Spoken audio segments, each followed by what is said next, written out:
The co-op collects used cooking oil from 15 local restaurant partners, including the Grey Plume, who is the country's most sustainable restaurant in 2014.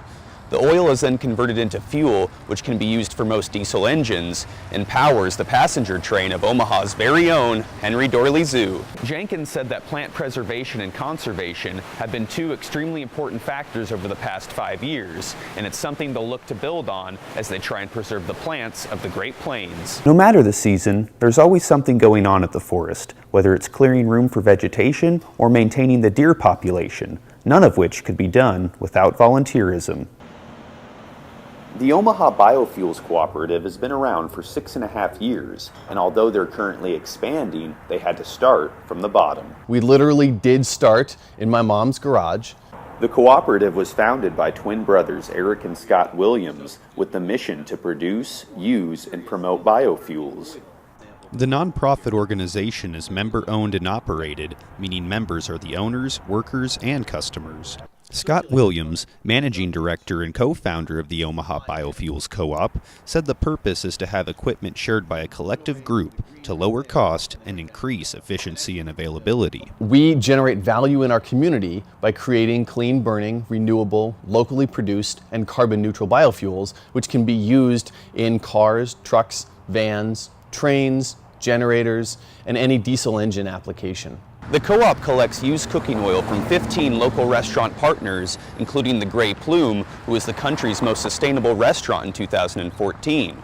The oil is then converted into fuel, which can be used for most diesel engines, and powers the passenger train of Omaha's very own Henry Doorly Zoo. They can blend the cooking oil into the diesel fuel that's used to fire the external combustion steam engine that goes around the zoo. Matt Sutton volunteers for the co-op with his girlfriend Callie Johnson, who earned a degree in biotechnology from UNO.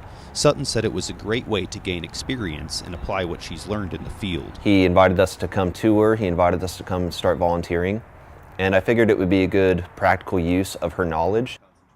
For the Omaha News, I'm Blake Higginbotham. Happy Holi!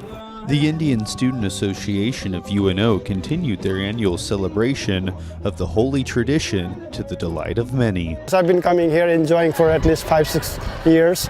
Netro Prokel, part of the Indian Student Association on campus, says the festival reminds him of back home in Nepal. We celebrate Holi in Nepal too, so I kind of join here with the Indian People's Organization, Indian Students Organization. So every year I do come here and celebrate with my kids and family. The Holi Festival is primarily observed in India, Nepal, and other regions of the world with significant populations of Hindus or people of Indian origin. The festival has, in recent times, spread to parts of Europe and North America as a spring celebration of love and colors. We all look different, but once we play and we get out, we're all colored and we all look the same. So I guess that's amazing. Bina Ranjit of the ISA says anyone is welcome and all will enjoy themselves. We just try to make it as I think inclusive as possible and get everyone to come to our event. And that's what we're trying to bring here is that idea of oneness. With so many multicultural students, events like this and the International Banquet make Prokel happy with the university. UNO is doing a lot in this diverse culture and bringing everybody together from different parts of the world. This is really nice, and I really love this part. For the Omaha News, I'm Blake Higginbotham.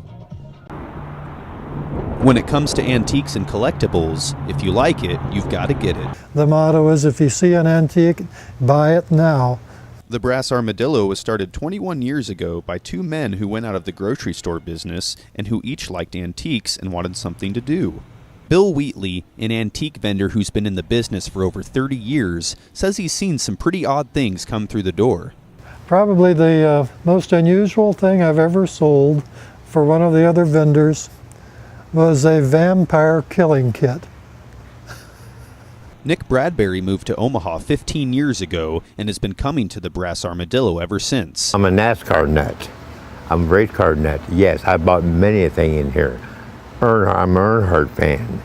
Wheatley said any generation of people can come in and find something they like. And I don't care what their age is, everybody finds something. Although there are 6 total Brass Armadillo locations, spanning from Des Moines to Kansas City to Denver and Phoenix, this one built in Omaha 21 years ago is the original. The one thing they can never take away from us is that we were #1 then, and we still are the first Brass Armadillo. Everything has a story, and antiquing is one other way the community can get involved and learn about each other. Finding antiques is fun, buying them is fun, and talking to people about them is fun. For the Omaha News, I'm Blake Higginbotham.